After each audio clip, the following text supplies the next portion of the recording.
le ministère. Toutes les églises qui n'ont pas le projet d'envoyer leurs fils, d'ouvrir des extensions, finissent par avoir des problèmes. Chers pasteurs, même les pasteurs des extensions, tu es là une année, c'est bon, 2 ans, c'est bon, 10 ans, 20 ans. Tu n'ouvres pas d'extension, tu vas avoir des problèmes. Pourquoi? Celui qui t'a écouté pendant 20 ans, il connaît maintenant la parole. Il connaît la parole, lui aussi il a envie de prêcher. De la même manière qu'on t'a envoyé, toi aussi tu dois l'envoyer. Si vous n'avez pas le projet d'envoyer les gens, vous allez créer une concentration des onctions et vous allez avoir des problèmes dans l'église. Quand dans une église, ceux qui ont l'appel de Dieu savent qu'il y a un projet pour les libérer, les envoyer, ils sont en paix. Ils attendent leur temps. Il est calme. Il sait, dans cette église, il y a un projet aussi pour nous. Amen. Hein? Et il est là. Il peut même attendre 15 ans. Il sait, un jour on va m'envoyer, je serai formé, je serai lancé. Mais si on voit dans ta manière de travailler, c'est seulement moi qui ai la parole. D'autres même qui disent, dans cette église, il n'y a pas de ministère. C'est seulement moi qui ai le ministère. Et donc toi, tu as décidé que Dieu n'appelle plus les gens. Tu vas avoir des rébellions. Tu vas avoir des divisions. Et beaucoup refusent d'envoyer les fils parce qu'ils ont des blessures intérieures. Un fils vient de me trahir il n'y a pas longtemps. Après sa trahison, j'ai ouvert 9 églises. Je ne peux pas arrêter d'envoyer des fils loyaux parce qu'il y a un déloyal. Amen. Hein? Certains, ils font de leurs blessures des doctrines.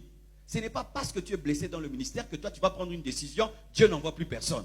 Tu es blessé, pardonne, continue la route, continue à envoyer des fils loyaux. Ce n'est pas parce que Orpa t'a abandonné que Naomi que Ruth t'a abandonné. Concentre-toi sur Ruth qui reste fidèle et ne sois pas blessé à cause d'Orpa et ne punis pas Ruth à cause d'Orpa.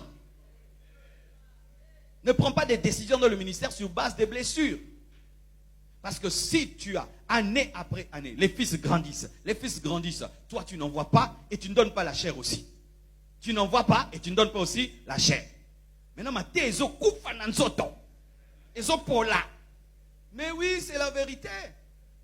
Et tu ne veux même pas qu'ils aillent prêcher ailleurs. Ça, c'est pire encore. 1, tu ne donnes pas la chair. 2, tu n'ouvres pas les extensions. 3, c'est interdit d'aller prêcher ailleurs.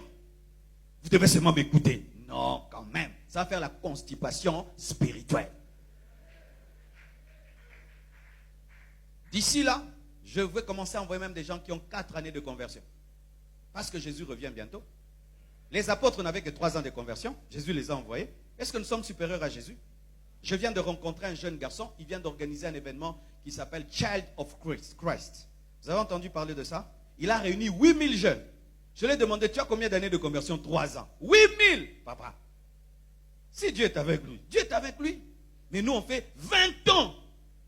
L'église Zoyo. 20 ans. Namuto bangi projet. Habité Nabima déjà avant. Amen. Hein?